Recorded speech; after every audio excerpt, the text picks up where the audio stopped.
નમસ્કાર, અમારી news channel news for Kathiawad ને લાઈક કરો, શેર કરો અને સબસ્ક્રાઇબ કરો.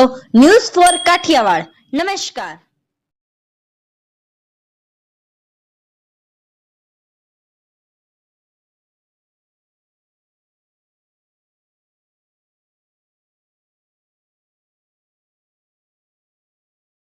જૂનાગઢ મુખ્યમંત્રી જૂનાગઢના ખેડૂતોની વહારે. મુખ્યમંત્રી ભૂપેન્દ્ર પટેલે લીધી ખેડૂતોની મુલાકાત. ખેતરોમાં જઈ પાકની સ્થિતિ જોઈ. કમોસમી વરસાદથી અસરગ્રસ્ત વિસ્તારોની લેશે મુલાકાત. કુદરતી વિપદામાં ખેડૂતો પર આવી પડેલ આપદામાં પડખે રહેવાની દર્શાવશે સંવેદનશીલતા. ખેડૂતો સાથે રૂબરૂ મુલાકાત દ્વારા કરશે સમીક્ષા. છેલ્લા 15 દિવસથી પડી રહ્યો છે કમોસમી વરસાદ, ખેડૂતોને થયું છે પારાવાર નુકસાન. જૂનાગઢના પાણીદ્રાના ખેડૂતોની મુલાકાત દ્વારા જાણશે સ્થિતિ. સાથે સાંસદ રાજેશ ચુડાસમા રહ્યા ઉપસ્થિત.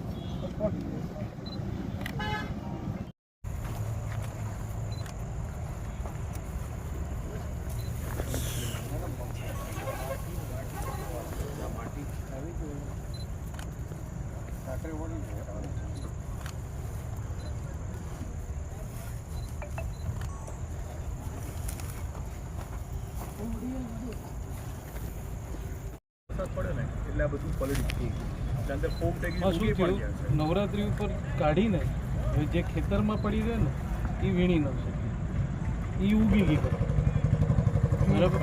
અઠવાડિયું વરસાદ ચાલુ એટલે એ અઠવાડિયું ચાલુ રહ્યું, પછી મજૂર ન મળ્યા એટલે દિવાળી આવી ગઈ ત્યાં વરસાદ પાછો થયો એટલે એની મગફળી.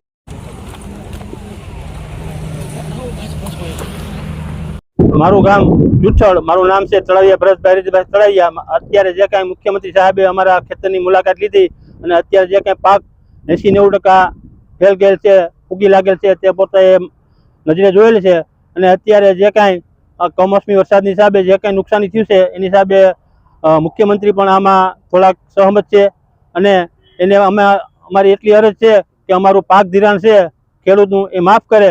અને અત્યારે જે કાંઈ લેટ વરસાદને કારણે માવઠાની હિસાબે જે કાંઈ શિયાળુ પાક છે એ પણ અમે લઈ શકીએ નથી અને મજૂર લોકો પણ અત્યારે આવી શકે એવી પોઝિશન છે નહીં. એટલે અમારે હવે કરવાનું શું રહ્યું? મારું નામ કાગડા કનકસિંહ નાજાભાઈ છે. મારું ગામ જુથળ છે.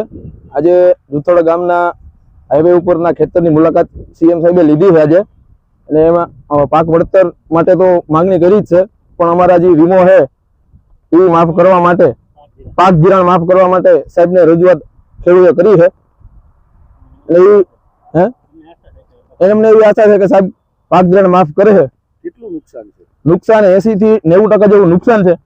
ક્યાં વધુ પાકમાં નુકસાન? મગફળીના પાકમાં મારા વાવેતર મગફળીનું જ થાય છે વધારે અહીંયા, અને મગફળીના પાકમાં નુકસાન છે 80 થી 90%. અત્યારે આ પાથરા ફેરવા માટે મજૂર પણ મળતા નથી, અને ઝેરી સાપનું અને વીછીનું આવો ઉપદ્રવ છે વરસાદને કારણે, માવઠાને કારણે. શિયાળુ પાક વાવવામાં 15 દિવસ લેટ થઈ ગયા. અહીંયા પાણીની પરિસ્થિતિ કોઈ છે નહીં, પાણી છે જ નહીં આ વિસ્તારમાં. અમારે આ વખતે 15 દિવસ પાછળ શિયાળુ પાક વાવવાને કારણે શિયાળુ પાકમાં ફેલ જાય.